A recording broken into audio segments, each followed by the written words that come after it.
Hi, my name is Tumi, President of Human Capital International, a company that is passionate about the potential of Africa. For the last 3 decades, we have conducted trainings in the areas of leadership and entrepreneurship development because we believe that Africa is the hope of the future.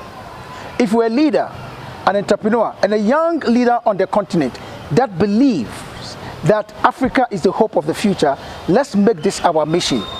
Gently like this video, subscribe, and please share all videos that come on this channel. Let's grow Africa's future together because we believe Africa indeed is the hope of the future. So have to change the way we think. So let's take some bit of time and look at the types of thinking that we know. And we are not going to study it, we just highlight them, and then we shall zero in one or two of the critical thinking types that are critical for you as leaders. And what that means is that if you don't adjust the way you think, and you are still thinking like pre-COVID time, you are still thinking like before Russia and Ukraine war erupted, then there's so many things that you are going to be missing out on. And you realize that the output, your results are going to be affected. So let's take a few minutes and look at some of the types of thinking. The first one I want to look at is linear thinking. Now, question is, what is linear thinking, ladies and gentlemen? And when we talk about linear thinking, we are talking about the traditional way of thinking that believes that one cause has an effect. And this is how, like from the time we're born, that's how, if I know that if I cry, mommy will give me food. So I cry, and then I get food. That's linear thinking. Now, so what we are saying is that we think as if we still live in a system, in a time where it's only cause and effect. So once it rains, then my cassava will grow or my maize will grow. That's thinking linearly. In other words, if I'm able to plant cassava or maize, I must be able to harvest maize. That's true. You have maize. But the quality of the maize can be affected because in between the time you planted it and the harvest time, a lot of things would have taken place. The climate, the water, the quality of the nutrients and everything. So we cannot continue to be thinking linearly in times of this nature. Now, linear thinking involves looking for a link between an effect. So it's a question of one-to-one connection. Marketer, I expect you to market. That's fine. Of course, that's what I'm trained for. But between my training and my going out there to market, a lot of variables come to play. So if I'm thinking that because I've gone to school to get a certificate in marketing, I can be effective, that's not going to work. As a manager, ladies and gentlemen, if your thinking is that I'm going to manage my people the same way I was managing them pre-COVID time, you're not going to get the best out of them. Are we communicating here? So we need to adjust the way we think. The world is no longer in an era of cause and effect in a linear transaction any longer.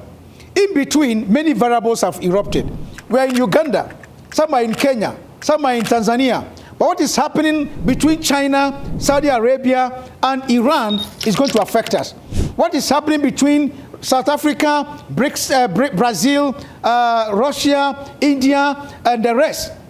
If they manage to come up with a new currency, even though we are not part of them, it's going to affect us. Are we together here? So we cannot continue to be thinking linearly as before any longer. Please, are you following what I'm saying? This is the way some of us think. So a subordinate or junior staff comes in and you tell the person, go and see that person or go and do that person. Because we have given the person that command, we expect him to be able to deliver.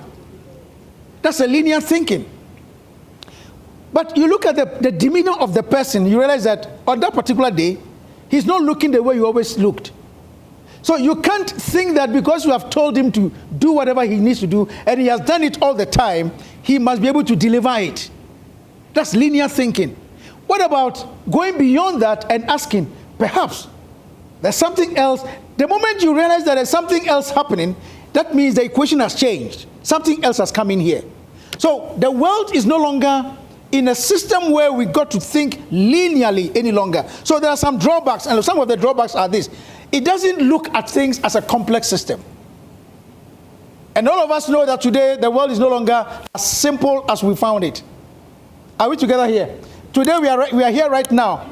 Something can happen within a matter of time, and we will not be asked to leave this room. We have to remain here till tomorrow. So the world is complex now. So if we think linearly the way we have taught in the past, we're not going to have the best out of us. So it focuses only on one small piece of the much larger puzzle. People who think linearly, based on cause and effect scenario only look at just an aspect of the puzzle. And in change management process, managers are advised and encouraged without considering other issues. Then we shall talk about systemic thinking, and then you appreciate why this type of thinking, for our level, we need to upgrade. So what am I saying? Don't settle at the level of linear thinking. Because we have moved, the world is no longer as simple as we found it.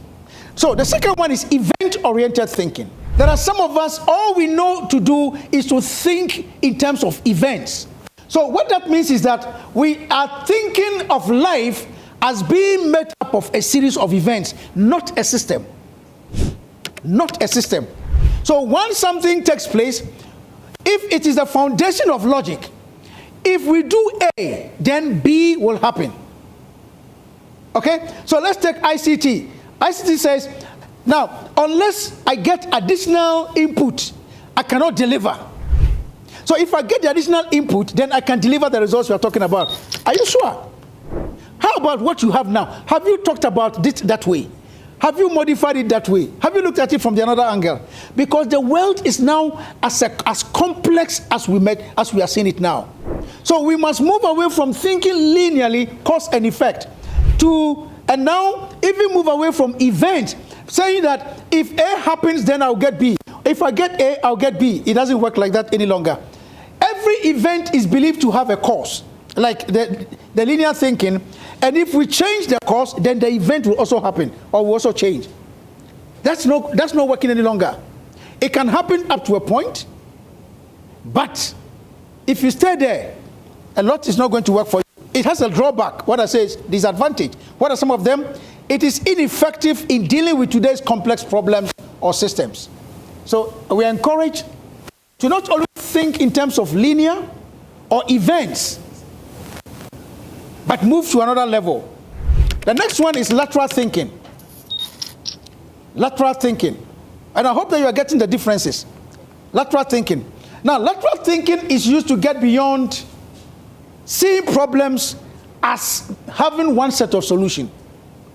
So when we gather in this room, like especially during strategic thinking or strategic planning, and we go through what we call SWOT analysis. You know SWOT analysis. We are evaluating our strengths, our weaknesses, and the opportunities, and whatever the threats. We are using what we call lateral thinking. We are not looking at cause and effect issues only. Neither are we looking at events only. We're not discussing a lot of, so we have all kinds of ideas coming to the table. In other words, we are looking at things vertically and horizontally. You get the point now? That session is called lateral thinking.